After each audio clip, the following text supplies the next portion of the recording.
স্বাধীনতার আন্দোলন, সমাজকে বদলে দেওয়ার যে আন্দোলন, যে সংগ্রাম, সেই সংগ্রামে আসাদ অবশ্যই অমর হয়ে থাকবেন ইতিহাসে। আমরা আজকে আরেকটি ছাত্রগণ অভ্যুত্থানের পরে এখানে সমবেত হয়েছি। 24-এর যে ছাত্রগণ অভ্যুত্থান, সেই গণ অভ্যুত্থানের পরে আমরা একজন ফ্যাসিস্ট শাসককে দেশ থেকে চলে যেতে বাধ্য করেছি।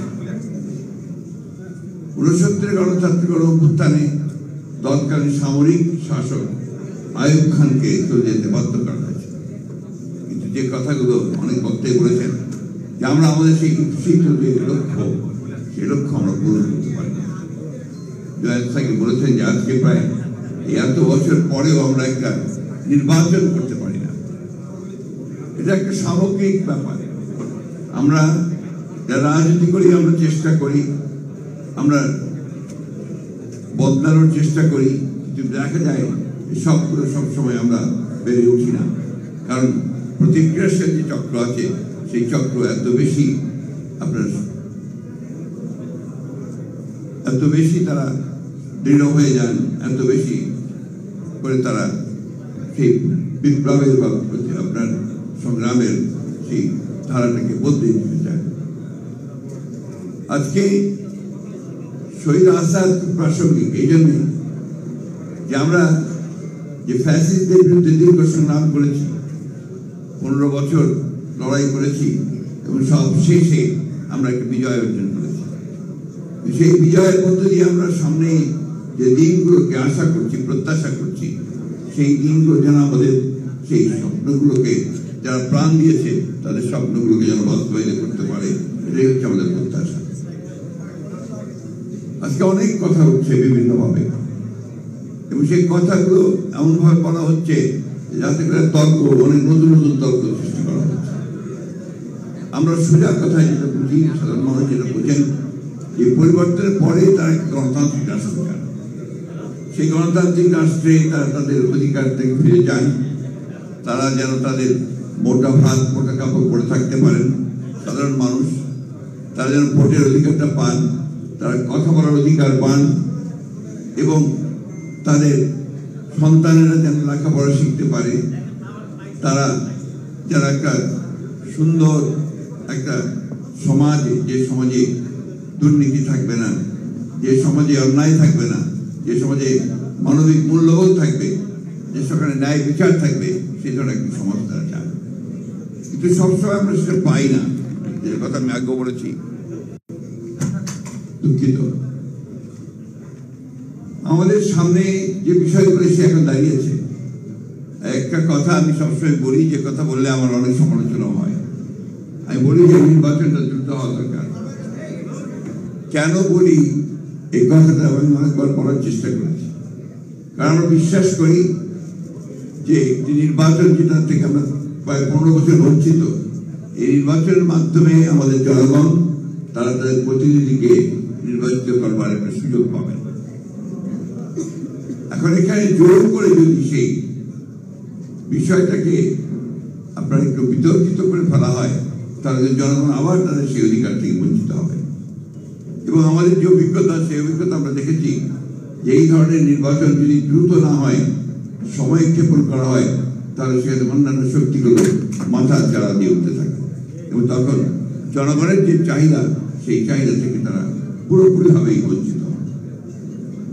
আমরা এই কথা বারবার বলতে চাই যে নির্বাচনে কে আসবে সেটা গুরুত্বপূর্ণ নয়, কিন্তু জনগণের অধিকারটা প্রতিষ্ঠিত হবে, সেটার জন্যই কিন্তু আমরা লড়াই করে যেতে 15 বছর।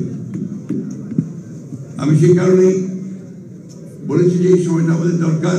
সত্যিকার অর্থে আমরা বর্তমান যে অন্তর্বর্তীকালীন সরকার আছে, সেই সরকারের কাছে আমাদের প্রত্যাশা অনেক। স্বাভাবিকভাবেই একটা ছাত্রগণ অভ্যুত্থানের পরে আমরা জনগণের প্রত্যাশা অনেক বেড়েছে, কিন্তু দুর্ভাগ্যজনক হলেও সত্য যে এখন পর্যন্ত সমাজের যে অবস্থা দাঁড়িয়েছে, সেই অবস্থায় কিন্তু আমরা সেই ধরনের একটা ব্যবস্থা দেখে এখনো নিশ্চিত হতে পারছি না যে আমরা দেশের প্রত্যাশাগুলো পূরণ হবে। এখানে অনেক কথা আছে, প্রত্যেকটি রাজনৈতিক দলের বিভিন্ন রকম প্রোগ্রাম আছে, কর্মসূচি আছে, সেই কর্মসূচিগুলো নিয়ে তারা এগোতে চায়। একটা বিষয় কিন্তু সবাই একমত, একটা নির্বাচন হওয়া দরকার। নির্বাচনটা শুধু একটা দলকে ক্ষমতায় বসানোর জন্য নয়, নির্বাচনটি গণতান্ত্রিক ব্যবস্থা দিয়ে যাওয়ার জন্য একটা পথ সৃষ্টি করা, একটা দরজা পার হওয়া। আজকে প্রশ্ন হচ্ছে সংস্কারগুলো সবগুলো করে আপনার নির্বাচনে যাওয়ার প্রশ্ন, তাহলে কি আমরা 4-5 বছর ধরে অপেক্ষা করবো, বা যতদিন সংস্কার সম্পূর্ণ হয় ততদিন ধরে অপেক্ষা করবে জনগণ, তারা তাদের ভোটের অধিকার থেকে বঞ্চিত হবে? আমরা এখন দেখছি যে আমাদের আমলাতন্ত্র আগে যে ব্যবস্থা ছিল সেই ব্যবস্থায় তারা এখনো সচিবালয় থেকে শুরু করে সমস্ত প্রশাসনে তারা একইভাবে তাদের ভূমিকা পালন করছে, কোনো রকম উন্নত হয়। বিশ্ববিদ্যালয়গুলোতে লেখাপড়া প্রায় বন্ধ হয়ে গেছে, স্কুল কলেজগুলোতে সেই ধরনের লেখাপড়া হচ্ছে না, স্বাস্থ্য ব্যবস্থা প্রায় ভেঙে পড়েছে। এগুলো অতীত থেকেই এসছে, এখন সেগুলো পরিবর্তনের এত অল্প সময় সম্ভব নয়, কিন্তু আমরা সেই পরিবর্তনগুলো চাই। সেই কারণে আমরা বলেছি যে নির্বাচন দ্রুত হওয়া দরকার। নির্বাচন দ্রুত হলে যে দল ক্ষমতায় আসবে তার যে রাজনৈতিক যে কমিটমেন্ট টু পিপল থাকবে, সেই কমিটমেন্টগুলো তারা পালন করার জন্য অবশ্যই দায়বদ্ধ থাকবে। আমরা এই কথা আমি গতকালও বলেছি, আমাকে একজন সাংবাদিক ভাই নিয়ে প্রশ্ন করেছেন যে অন্তর্বর্তীকালীন সরকার যদি নিরপেক্ষ না থাকে তাহলে একটা নিরপেক্ষ সরকার দরকার হবে নির্বাচনের সময়। আমি গতকাল বলেছি কারণ আছে, কারণ আমরা দেখি যে বেশ কিছু বিষয়ে অন্তর্বর্তীকালীন সরকার নিরপেক্ষতা পালন করতে পারছেন না। আমি তাই অনুরোধ করব, আমি প্রত্যাশা করব যে আমরা আশা করি যে অন্তর্বর্তীকালীন সরকার তার সেই নিরপেক্ষতা পালন করবেন এবং দেশে যে সংকট আছে সেই সংকট থেকে দেশকে মুক্ত করবার জন্য তারা কাজ করবেন। আসাদের মৃত্যু, জহির সাইদের শাহাদাত বরণ এবং আরো অসংখ্য মানুষের জীবনদান ৭১ সাল থেকে শুরু করে, তার আগে থেকে শুরু করে যে দান একটা সত্যিকার অর্থে গণতান্ত্রিক রাষ্ট্রের জন্য, সেটাকে যদি সত্যিকার অর্থে আমাদের অর্থবহ করতে হয় তাহলে আমাদের যে প্রয়োজন হবে যে ন্যূনতম বিষয়গুলোতে আমাদের ঐক্যবদ্ধ হওয়া। আমরা আমাদের যারা একসাথে আন্দোলন করছিলাম, ঐক্যবদ্ধ আন্দোলন করছিলাম, আমরা 31 দফা কর্মসূচি দিচ্ছি। এখন যদি কোনো পরিবর্তন করতে হয় বা পরিবর্তন করতে হয় সেটাও সামনে আসতে পারে, ওটাকে সামনে রেখে কিন্তু আমরা এগোতে পারি।